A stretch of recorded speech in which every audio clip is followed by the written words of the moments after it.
Hello dear friends. मैं Abhay Singh Rana, Rudra institute Durg. दोस्तों, छत्तीसगढ़ सामान्य अध्ययन वर्तमान में राज्य की लगभग सभी परीक्षाओं के लिए महत्वपूर्ण विषय है और विगत कुछ वर्षों से छत्तीसगढ़ के सामान्य अध्ययन में प्रश्नों का स्वरूप काफी जटिल होते जा रहा है। नए नए तथ्य और संदर्भ पूछे जा रहे हैं।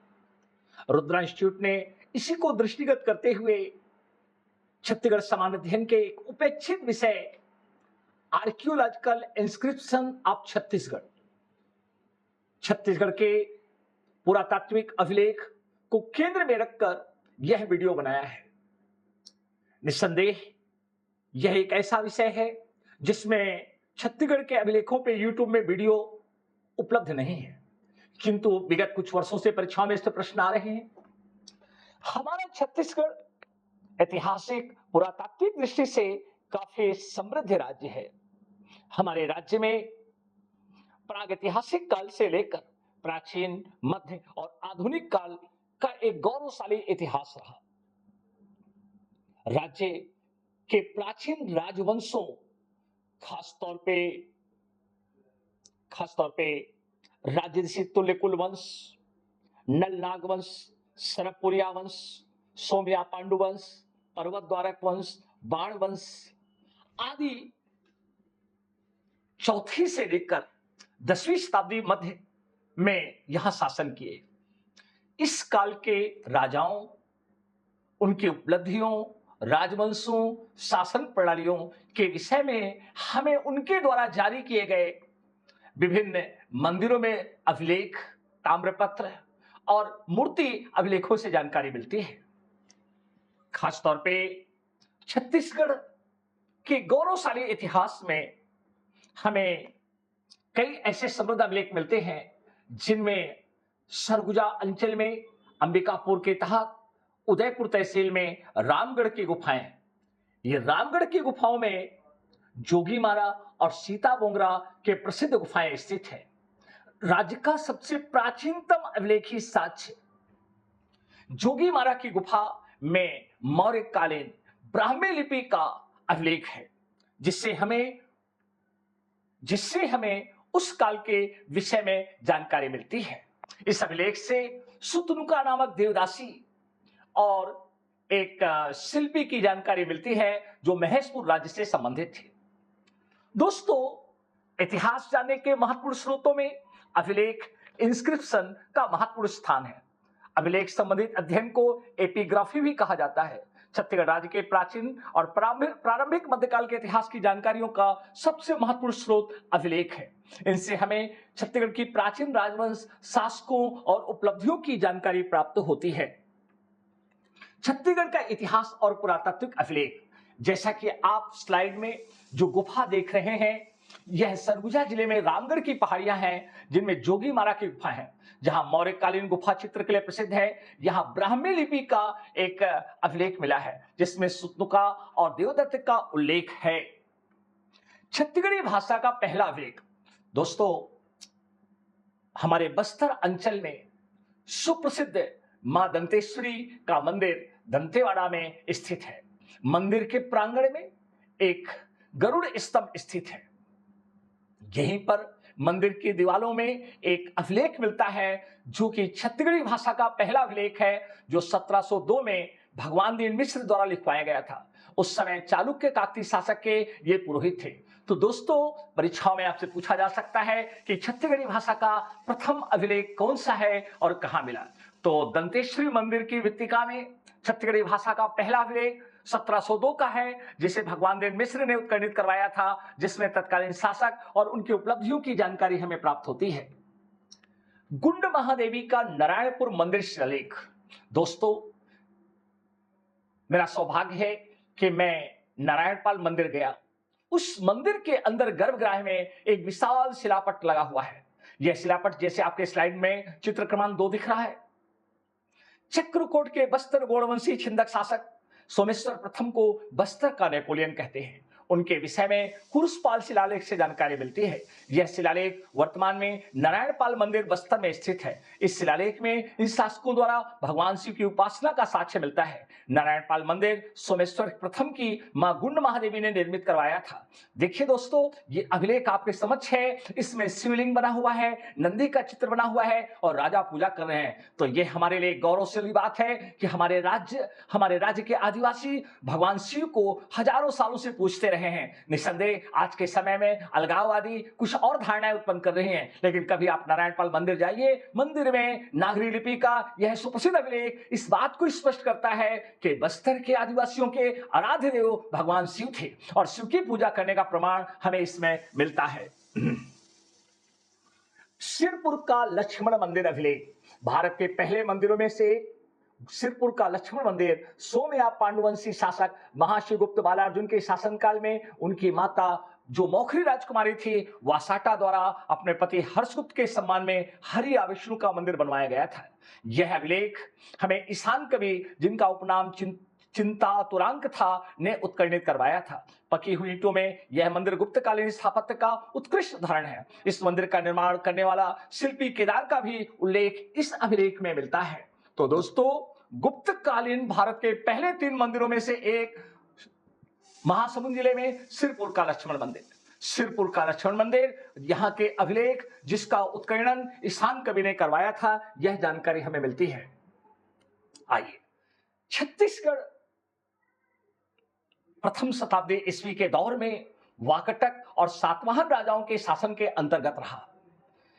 देश का पहला काष्ठ स्तंभ लेख जो लगभग 1000 वर्ष पुराना है, वर्तमान शक्ति जिले के किरारी गांव में एक तालाब के मध्य प्राप्त हुआ। सातवाहनकालीन प्रशासनिक व्यवस्था की जानकारी का स्रोत किरारी काष्ठ स्तंभ लेख है। ये ध्यान आप रखेंगे और वर्तमान संदर्भ में यह शक्ति जिले में स्थित है। खिरारी गांव काष्ठ स्तंभ लेख भारत का सबसे पुराना काष्ठ स्तंभ लेख जो 1200 साल पुराना तालाब के उत्खनन में वर्तमान शक्ति जिले के खिरारी ग्राम में 1921 में प्राप्त हुआ। इस काष्ठ स्तंभ में प्राकृत भाषा और ब्राह्मी लिपि का प्रयोग किया गया है। इसमें हमें सातवाहन कालीन प्रशासनिक व्यवस्था की जानकारी मिलती है। इसमें प्रशासनिक अधिकारी वीरपालित, चिरगोहक, नगर रक्षी, वामदेव, प्रतिहार, भंडारगारी आदि का उल्लेख है। इस अभिलेख का प्रथम पाठ हीरानंद शास्त्री ने तैयार करवाया था। वर्तमान में महंत घासीदास संग्रहालय रायपुर में यह संग्रहित है। मड़वा महल अभिलेख फणिनाग वंश। दोस्तों, मेखल पर्वत की उपत्यका वर्तमान कबीरधाम जिले में भोरमदेव का सुप्रसिद्ध मंदिर स्थित है। इसी मंदिर से लगभग 1 किलोमीटर पहले छपरी ग्राम में मड़वा महल स्थित है। भगवान शिव को समर्पित यह एक वैवाहिक मंडप के रूप में बनाया गया मंदिर है, जिसका निर्माण 14वीं शताब्दी में रामचंद्र देव ने करवाया था। इस मंदिर में हमें जो अभिलेख प्राप्त होता है उसमें फणिनागवंशी शासकों की वंश तालिका प्राप्त होती है। मड़वा महल अभिलेख कवर्धा फणिनागवंश से संबंधित। मड़वा महल अभिलेख फणिनागवंश, यह इस अभिलेख से पता चलता है कि रामचंद्र देव कलचुरी राजकुमारी अंबिका देवी से विवाह के उपलक्ष्य में इस अभिलेख का उत्कीर्णन करवाया था। भोरमदेव अभिलेख, भोरमदेव जिसे हम छत्तीसगढ़ का खजुराहो कहते हैं, मेखल पर्वत की उपत्यका में प्रकृति के सुंदर नजारों के मध्य चंदेल शिल्पकला में निर्मित लाल बलुए पत्थरों से यह मंदिर भगवान भोरमदेव का मंदिर है, जिसका निर्माण फणिनागवंशी शासक गोपाल देव ने 11वीं शताब्दी में करवाया था। यहाँ पर चौरा ग्राम में एक अभिलेख हमें प्राप्त होता है, जिस अभिलेख में हमें यह जानकारी प्राप्त होती है। भोरमदेव चौराग्राम अभिलेख, भोरमदेव मंदिर का निर्माता कौन था, इसको लेकर मतभेद रहा। मंदिर में एक मूर्ति में उत्कीर्णित के अनुसार मंदिर का निर्माण फणिनागवंशी शासक गोपाल देव ने 11वीं शताब्दी में करवाया। एक अन्य मूर्ति में इस मंदिर का निर्माता लक्ष्मण देव को भी माना गया है। यह अभिलेख वर्तमान में मंदिर के सामने चौराग्राम से प्राप्त हुए थे, जो महंत घासीदास संग्रहालय रायपुर में संग्रहित है। बाणवंशी शासकों द्वारा निर्मित पाली का शिव मंदिर, पाली शिलालेख से पता चलता है कि इस मंदिर का निर्माण बाणवंशी शासक विक्रमादित्य प्रथम या जयमेव ने करवाया था। कालांतर में इसका जीर्णोद्धार कलचुरी शासक जाजल्य देव ने करवाया था। बाणवंशी शासकों द्वारा निर्मित पाली के शिव मंदिर कोरबा, पाली शिव मंदिर प्रांगण में अनेक शिलालेख प्राप्त हुए हैं, जिनके साथ मंदिर के प्रवेश द्वार में बाणवंशी शासक विक्रमादित्य प्रथम जयमेव का उल्लेख है, जिसे मंदिर का मूल निर्माता कहा जाता है। मंडप में 4 शिलालेख मिले जो संस्कृत या नागरी वर्णमाला में लिखे हुए हैं, जिनमें कलचुरी शासक जाजल्य देव के यश और वैभव का भी उल्लेख है। मंदिर की दक्षिणी भित्ति के गवाक्ष या कोठरी में मकर ध्वज नामक जोगी का भी उल्लेख मिलता है, जिनका संदर्भ जाजल्य देव से जोड़ा जाता है। ब्रह्मदेव का खल्लारी अभिलेख महासमुंद। दोस्तों, जैसा कि आप जानते हैं, छत्तीसगढ़ में कलचुरियों ने 1000 से 1742 ईस्वी तक शासन किया। इनके राज्य में 2 शाखाएं रही, रतनपुर शाखा और रायपुर शाखा। रायपुर शाखा की प्रसिद्ध राजधानी खल्लारी थी, जो वर्तमान में महासमुंद जिले में स्थित है। यहां पर खल्लारी में कलचुरी शासक ब्रह्मदेव राय का 1402 में लिखित एक शिलालेख प्राप्त हुआ है, जो मां खल्लारी मंदिर के दीवार में उत्कीर्णित है। यह अभिलेख संस्कृत भाषा व देवनागरी लिपि में है, जिसमें रायपुर शाखा के संस्थापक और अन्य राजाओं का उल्लेख मिलता है। पर्वत द्वारक वंश का 13 सिंघा अभिलेख छत्तीसगढ़ राज्य के पूर्वी उड़ीसा सीमांत क्षेत्र में गरियाबंद जिले के देवभोग क्षेत्र में, जो तेल नदी घाटी में आता है, पर्वत द्वारक वंश का शासन था। उड़ीसा का खरियार रोड इनकी राजधानी रही है। पर्वत द्वारक वंश के राजशासक तुष्टिकरण का 13 सिंघा ताम्रपत्र अभिलेख मिलता है, जिसमें इनके एक अन्य शासक सोमन्य राज्य का भी उल्लेख है। आरंग मंदिरों का नगर। रायपुर जिले का आरंग, जिसे मंदिरों के नगर के नाम से जाना जाता है, प्राचीन छत्तीसगढ़ में राजऋषि तुल्य कुलवन का शासन था। यह नगर हिंदू और जैन मंदिर स्थापत्य के लिए जाना जाता है। इसका संबंध महाभारत कालीन राजा मोरध्वज और ताम्रध्वज से भी जोड़ा जाता है। यहाँ भाड़ देवल जैन मंदिर मिला, जहाँ 3 तीर्थंकर की मूर्तियां प्रसिद्ध हैं, जैसा कि आप चित्र में देख रहे हैं। नेमिनाथ, अजीतनाथ और श्रेयांसनाथ 3 तीर्थंकरों का उल्लेख है। भाड़ देवल जैन मंदिर, आरंग। छत्तीसगढ़ में मंदिरों का नगर किसे कहते हैं? आरंग। तो दोस्तों, आइए हम देखते हैं भीमसेन द्वितीय का आरंग ताम्रपत्र अभिलेख। 1908 में राय बहादुर हीरालाल शुक्ल को आरंग में 1400 साल पुराना एक ताम्रपत्र प्राप्त हुआ, जिसे राजऋषि तुल्य कुलवंश के राजा भीमसेन द्वितीय ने जारी करवाया था। इस अभिलेख में हमें इस वंश के संस्थापक सुरा तथा 5 अन्य शासकों की जानकारी प्राप्त होती है। तो दोस्तों, राज्य का सबसे पुराना राजवंश है राजऋषि तुल्य कुलवंश। इसकी राजधानी क्या थी? आरंग। अगर कहा जाए राजऋषि तुल्य कुलवंश का संस्थापक कौन था? सुरा। ये अभिलेख का संबंध किससे है? भीमसेन द्वितीय। सरबपुरिया वंश के प्रसन्न मात्र के स्वर्ण सिक्के। सरबपुरिया वंश का सबसे महानतम शासक प्रसन्न मात्र को माना जाता है, जिसने बहुत बड़ी संख्या में स्वर्ण सिक्के जारी करवाए, जिनका निर्माण मल्हार टकसाल में किया गया था, ऐसी जानकारी मिलती है। इनमें गरुड़, शंख और चक्र का चित्रण किया गया है। डीपाडी पुरातात्विक स्थल और अभिलेख बलरामपुर। दोस्तों, सरगुजा जिले का सबसे बड़ा पुरातात्विक स्थल बलरामपुर जिले में डीपाडी को माना जाता है। यह कन्हार नदी के किनारे स्थित है। यहाँ अनेक मंदिरों के अवशेष प्राप्त हुए हैं, जो 14वीं शताब्दी में बनाए गए थे। यहाँ उत्खनन में महिषासुर मर्दिनी, भगवान ब्रह्मा की अदिति प्रतिमा और सरस्वती की प्रतिमाएं प्राप्त हुई हैं। निकट ही चैता पहाड़ में नागरी लिपि में एक अभिलेख मिला है, जिसमें विश्वकर्मा नमः लिखा हुआ है। रतनपुर शिलालेख जाजल्य देव प्रथम। कलचुरी कालीन राजधानी रतनपुर में अनेक स्थापत्य, मंदिर, महल के साथ अभिलेख और मुद्राएं प्राप्त हुई हैं, जिसमें छत्तीसगढ़ की गौरवशाली इतिहास की जानकारी प्राप्त होती है। रतनपुर शिलालेख 12वीं शताब्दी में जाजल्य देव प्रथम ने उत्कीर्णित करवाया था। यह शिलालेख नागरी लिपि और संस्कृत भाषा में है। इसमें उसके दिग्विजय के साथ साथ उसके गुरु रुद्रशिव का भी उल्लेख है। इसी अभिलेख से पता चलता है कि उसने छिंदक नागवंश के सोमेश्वर प्रथम को पराजित किया था। खरौद शिलालेख। छत्तीसगढ़ की काशी खरौद को कहा जाता है। प्राचीन काल में खरौद को इंद्रपुर भी कहा जाता था। यहाँ पर सुप्रसिद्ध लक्ष्मणेश्वर महादेव का मंदिर स्थित है। इस मंदिर का निर्माण ईशान देव नामक शासक ने करवाया था। इस मंदिर का जीर्णोद्धार रतनपुर के कलचुरी शासक रत्नदेव तृतीय के प्रधानमंत्री गंगाधर मिश्र ने करवाया था, जिन्होंने कोशलानंदम नामक संस्कृत में एक महाकाव्य लिखा, जो कलचुरी राजवंश को समर्पित है। ईशान देव का शिलालेख तथा रत्नदेव तृतीय का शिलालेख, जिसे गंगाधर मिश्र ने उत्कीर्णित करवाया था, खरौद से प्राप्त होते हैं। तो छत्तीसगढ़ का काशी किसे कहते हैं? खरौद। राज्य के किस नगर का प्राचीन नाम इंद्रपुर है? खरौद। वर्तमान में खरौद जांजगीर चांपा जिले में श्रीनारायण के निकट स्थित है। कुरुसपाल शिलालेख सोमेश्वर प्रथम। छिंदक नागवंश के महानतम शासक सोमेश्वर प्रथम के विषय में उनकी दिग्विजय की जानकारी कुरुसपाल शिलालेख से मिलती है। यह शिलालेख प्रयाग प्रशस्ति के समान ही उत्कीर्णित करवाया गया है। नागरी लिपि संस्कृत भाषा में उत्कीर्णित, जिसमें सोमेश्वर प्रथम को चक्रवर्ती सम्राट घोषित किया गया है। नृपति भूषण का तेलुगु भाषा का एर्राकोट अभिलेख। दोस्तों, बस्तर में प्राचीन मध्यकाल में छिंदक नागवंश का शासन था। ये अपने आप को भोगवतीपुरेश्वर कहलाते थे। इनकी राजधानी चक्रकोट, मांधाता और राजपुर रही। इस वंश का प्रथम शासक नृपति भूषण को है, जिसकी जानकारी हमें एर्राकोट शिलालेख से मिलती है।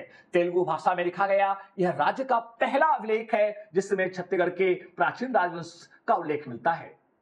कलजुरी शासक पृथ्वीदेव प्रथम का रायपुर ताम्रपत्र। इस अभिलेख से पता चलता है कि पृथ्वीदेव प्रथम ने सकल कोसलाधिपति की उपाधि धारण की थी। पृथ्वीदेव प्रथम के आमोदा लाफा में भी ताम्रपत्र मिले, जिसमें उसे 21,000 ग्रामों का स्वामी कहा गया। आमोदा ताम्रपत्र से पता चलता है कि पृथ्वीदेव प्रथम की रानी का नाम राजल्ला था। इसके 2 मंत्री हुए, विग्रहराज और सूरदेव। इसके अभिलेख से पता चलता है कि तुम्बाड़ में इसने पृथ्वीदेवेश्वर महादेव मंदिर का निर्माण करवाया था। कलचुरी शासक पृथ्वीदेव द्वितीय के ताम्रपत्र और अभिलेख। कलचुरियों का प्रथम शासक जिसके राज्य में सर्वाधिक 13 अभिलेख मिले हैं। राजिम शिलालेख। सेनापति जगपाल ने राजीलोचन मंदिर का जीर्णोद्धार करवाया था, उस उपलक्ष्य में इसे उत्खनन करवाया था। रतनपुर अभिलेख। गंगवंशी शासक मधुकर्णो जटेश्वर को पराजित कर अपने कैद में कर लिया था। यह जानकारी हमें पृथ्वीदेव द्वितीय के अभिलेख से मिलती है। दोस्तों, कभी आप राजीलोचन मंदिर गए होंगे तो मंदिर के अंदर में एक व्यक्ति ध्यान मुद्रा में बैठा हुआ है, यही जगपाल है और इन्होंने ही राजीलोचन मंदिर का जीर्णोद्धार करवाया था, जो कलचुरी शासक पृथ्वीदेव द्वितीय के सेनापति रहे और इनका संबंध दुर्ग से भी जोड़ा जाता है। नल नागवंश के अभिलेख और सिक्के।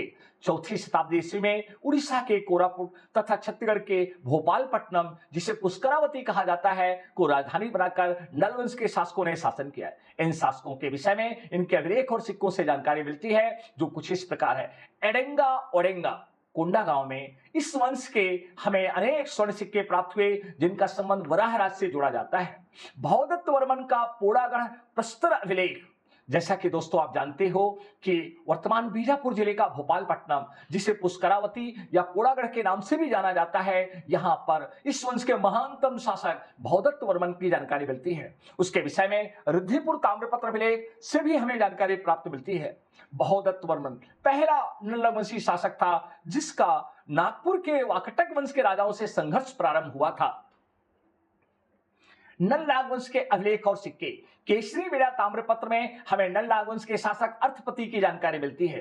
पोड़ागढ़ अभिलेख स्कंद वर्मन, जिसने पुष्करावती को पुनः स्थापित करके उसे अपनी राजधानी बनाया था, यह जानकारी मिलती है। इसी प्रकार कुलियाग्राम बालोद में नल नागवंश के शासक स्तंभराज के अनेक स्वर्ण मुद्राएं प्राप्त हुई हैं। राजिम शिलालेख नलवंशी शासक बिलासतुंग से संबंधित है, जिससे पता चलता है कि भगवान राजीलोचन का पंचायन शैली में मंदिर का निर्माण नलवंशी शासक बिलासतुंग ने करवाया था। महाशिव तिवर देव का आरंग शिलालेख। दोस्तों, आरंग शिलालेख में तिवर देव को सकल कोसलाधिपति कहा गया है। उसका विशाल साम्राज्य था, उसने उड़ीसा के बहुत बड़े क्षेत्र को जीत लिया था। महाशिव तिवर देव सोमया पांडुवंश का शासक था, जिसकी राजधानी सिरपुर थी।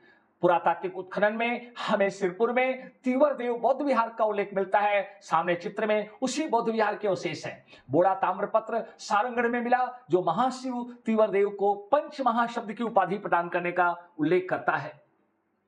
महाशिवगुप्त बालार्जुन के अभिलेख और सिक्के। पांडुवंश के महानतम शासक, इनके शासनकाल को छत्तीसगढ़ का या प्राचीन छत्तीसगढ़ का स्वर्णिम काल कहा जाता है। इनके 27 से अधिक ताम्रपत्र और शिलालेख और मुद्राएं प्राप्त हुई हैं। पुलकेशिन द्वितीय के एहोल ताम्रपत्र में महाशिवगुप्त बालार्जुन का उल्लेख मिलता है। सुप्रसिद्ध चीनी यात्री वेनसांग इनके शासनकाल में सिरपुर आया था और इस क्षेत्र के लिए उसने अपने चीनी भाषा में किया सेरो शब्द का प्रयोग किया है। महाशिवगुप्त भगवान शिव का उपासक था। उसकी मुद्राओं में कुकुदमान वृषभ और त्रिशूल का चित्रण मिलता है। इसके मामा भास्कर वर्मन, जो सिरपुर में रहते थे, बौद्ध धर्म के अनुयायी थे और उनके संरक्षण में यहाँ अनेक बौद्ध मूर्तियां और बौद्ध विहारों का निर्माण किया गया।